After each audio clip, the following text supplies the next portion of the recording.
हमारे घर में कोई घटना होती है तो हम सबसे पहले किसको पकड़ेंगे? सबसे पहले तो चौकीदार को पकड़ेंगे ना, कि तुम कहाँ थे, क्यों ये घटना हो गई तुम्हारे रहते हुए, किस लिए तुमको रखा था। लेकिन यहाँ नहीं ऐसा हो रहा है।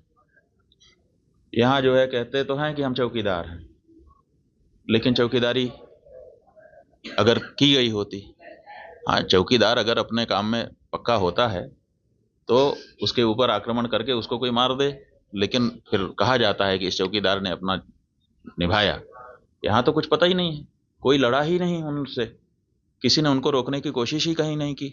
वो आए, घटना की, आराम से चले गए, कहीं पर उनको कोई बाधा नहीं है।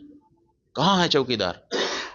और चौकीदार के बारे में चर्चा ही नहीं हो रही है। अब कह रहे हैं हम उनको सबक सिखा देंगे, हम ये कर देंगे, हम वो कर देंगे। पाकिस्तान की धरती से आए थे। अरे भाई, पाकिस्तान की धरती से आए थे, इतनी जल्दी कैसे पता चल गया आपको? और अगर इतनी जल्दी आपको पता चल जाता है तो घटना के पहले क्यों नहीं पता चल गया? और दूसरी बात यह है कि अगर पाकिस्तान से आए तो पाकिस्तान के खिलाफ अच्छी तगड़ी कार्रवाई करिए। आप कह रहे हैं कि हम सिंधु जल नदी का जल रोक देंगे। आपके पास जल को रोकने या उसको डाइवर्ट करके अपने ही यहाँ अपने ही देश में रख लेने का कोई उपाय ही नहीं है। हमने विशेषज्ञों से पूछा कि अगर हम सिंधु नदी का जल पाकिस्तान में जाने से रोकना चाहते हैं तो हमारे पास क्या व्यवस्था है। उन्होंने कहा हमारे पास कोई व्यवस्था नहीं है। अगर हम आज से शुरू करें कि ऐसी व्यवस्था हम बना लें तो पैसा कितना लगेगा वो तो अभी पूछिए ही मत। अगर पैसा पर्याप्त दे दिया जाए, पैसे के कारण एक दिन भी काम ना रुके, तब भी 20 साल लगेगा, तब हम सिंधु नदी का जल रोक पाएंगे।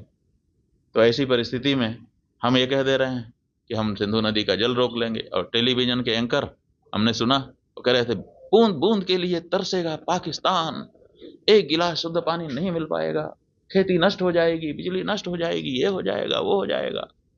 गजब बता रहे थे, ऐसा लग रहा था कि जैसे प्यास तो लग ही गई पाकिस्तान को अब। और इधर विशेषज्ञ बता रहे हैं कि हमारे पास पानी को रोक लेने का कोई उपाय ही नहीं है।